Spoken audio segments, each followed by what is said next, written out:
Good afternoon. I'm here today to do a special request.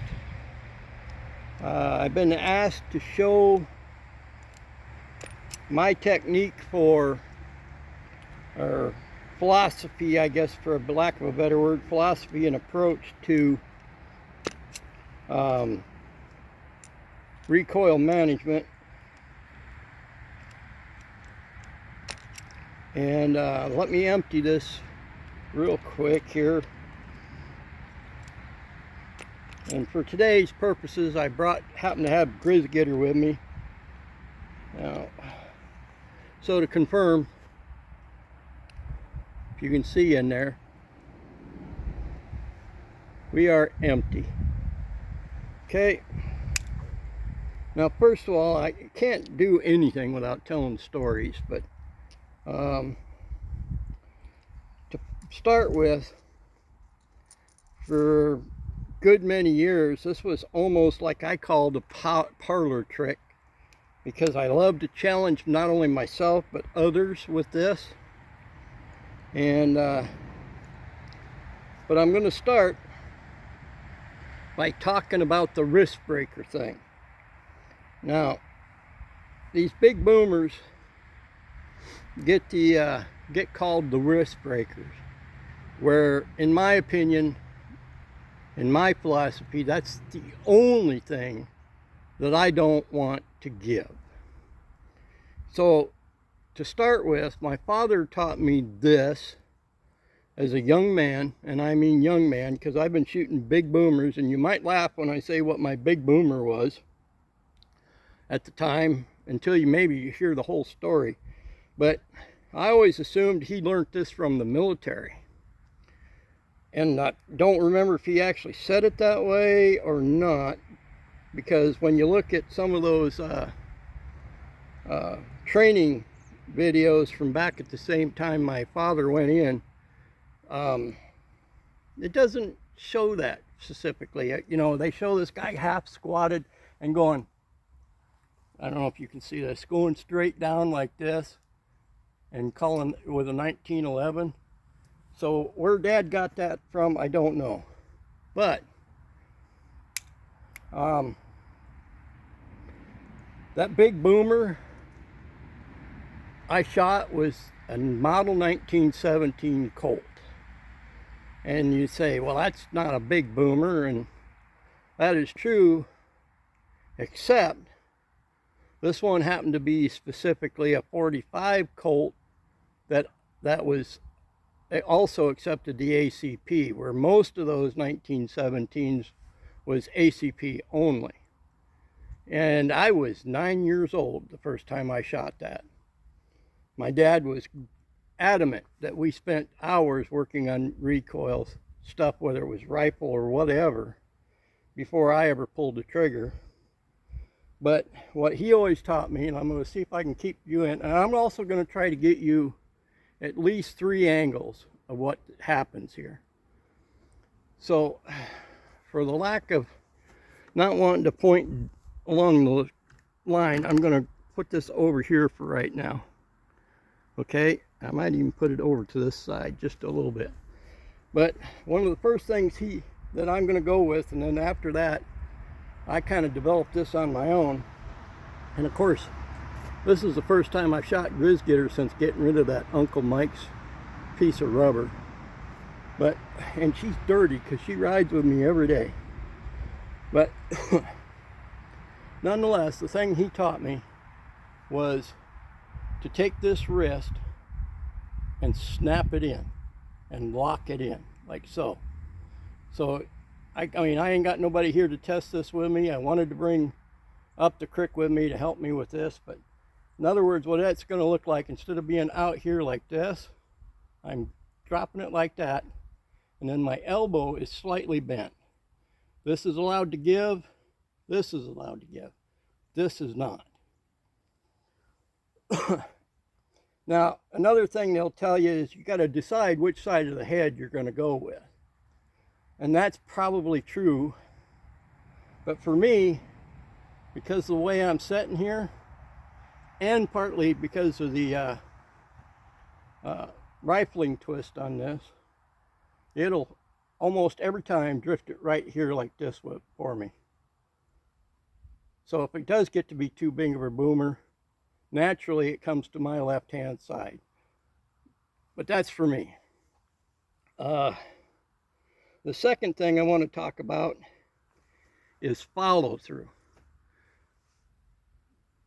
When I'm talking about follow through, it means different things for different disciplines. But like say if I'm at a rifle range or muzzle loading competition, when I'm trying to round ball on an axe, you don't go boom and then go like this.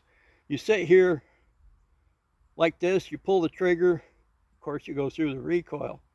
But once you're back down here, then you start to worry about it. And that is especially true of muzzle loading.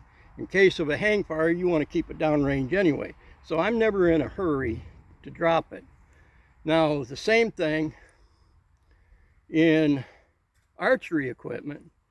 When I was shooting 3D, I would draw back like this, and the natural thing again is that your hand's out here, and when you draw the trigger, you continue back and your finger never comes off that trigger. And then once I hear thump, then I'll drop my bow. Well, this is kind of the same thing, only different. When I draw back, and I want you guys to test this, when I reach out and finally go to pull the trigger, not only do I got a good solid grasp here, but when I pull the trigger, I squeeze it all the way to the back, and I don't let my finger off that trigger ever until I'm completely through it. This is fail safe for double actions as well as the single.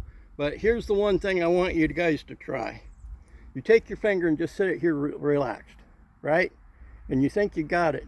Well, squeeze that trigger and let up. And if you don't notice, trying that, even ever so slightly, when you let that finger up, there's a certain amount of your hand that pops forward anyway. Well, I want that grip on there. The following thing I'm going to say is you have to manage recoil because you're not going to beat it. The more you try to lock up like you're doing a speed run on your 9mm race gun, or Jerry Michalak's trying to run off 8 shots in X seconds, or whatever, you can't just forget it.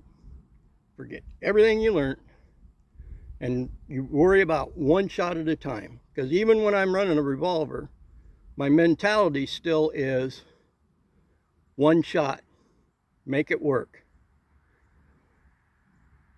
My history with big boomers, as I once said, is a somewhat of a parlor trick, because even at a young age, when I was still having to carry cap and ball Remington, or a cap and ball revolver, because I was too young to be packing center fire revolvers, because even as I was a kid, it was illegal for anybody under 21 to buy a revolver, or a handgun, sorry. So, seeing as we got this angle, I'm gonna try, let's see if I can, and take a shot from here so that you can see here what it looks like. I might even move it just a touch back this way, but take a shot from over here, and then you've already seen me shoot it from this way, but nonetheless I'll try to get one from behind and one from the side. And I'm certainly hoping that this helps MR380 with his new, I'm not going to be jealous no more, mountain man, because I got you know what. And with that, I'm going to try to show it to you, put on my other earplug, and load this thing up and see if we can't do this without ruining my camera, because there is going to be some flash, so I want to miss that flash. And can't do it too many times because I only brought 6 rounds with me. That's not great. I got a 5-round revolver. And of course, in case you didn't know, Grizz Getter is 454 capsule.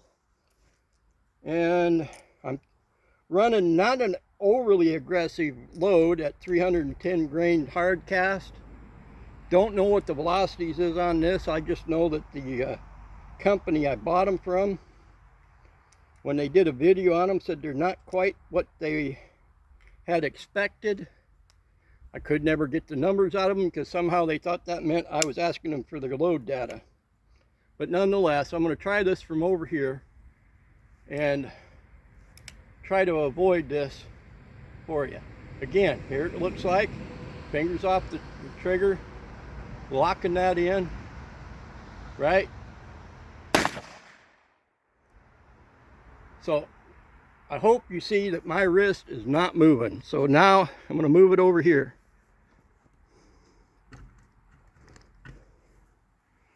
Ready? Let's see if you can see this. Locking it in. If anything, right now with this new pair of grips, I am letting it slip just a touch.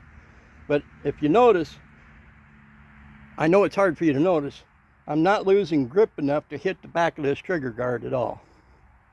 Okay? I'm going to give it one more from this angle, because it ain't like I ain't got enough bullets to do it. Pick us a target, lock it in.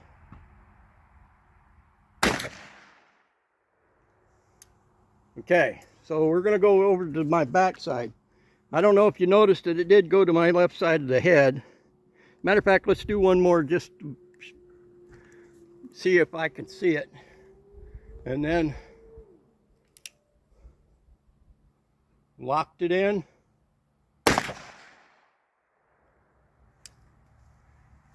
So, like I said, it's a lot lighter kicking at this point than the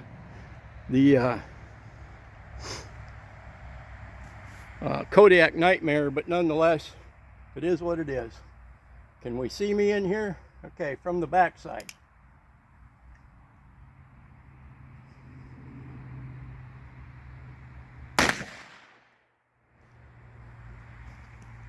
I hope it shows that my wrist is not giving. I'm letting my arm, shoulder, and the weight of my arm help me, assist me. And to a certain extent, my whole body. But nonetheless, I hope this helps you over there, trigger bar. And when I say trigger bar, let's not let him get out past the MR380 Philosopher PhD. You know what? I may have to do that one again, because I promised a story. When I was 18, I used to bet that first guiding job I had. And when I say a guiding job, what that really means is at the time I was working on 44,000 acre cow calf and sheep ranch. That because you were a part of the ranch hands, every hunting season you got to be a guide. That's how I broke into it.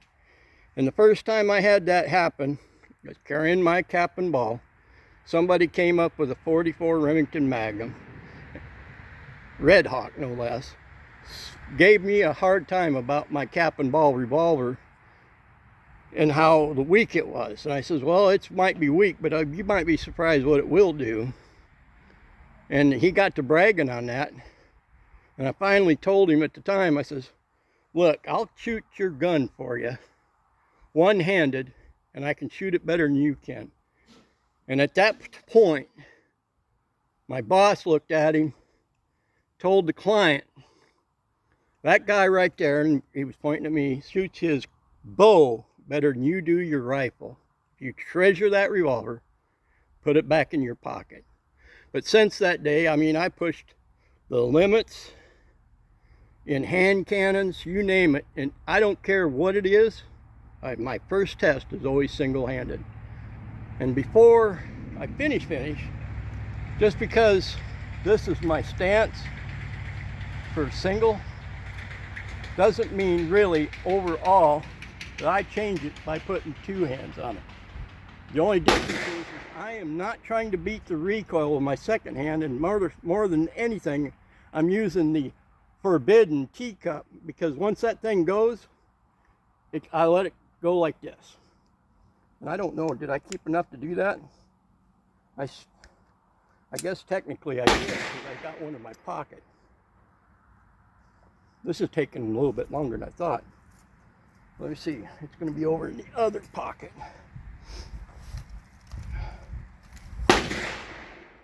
That's big medicine.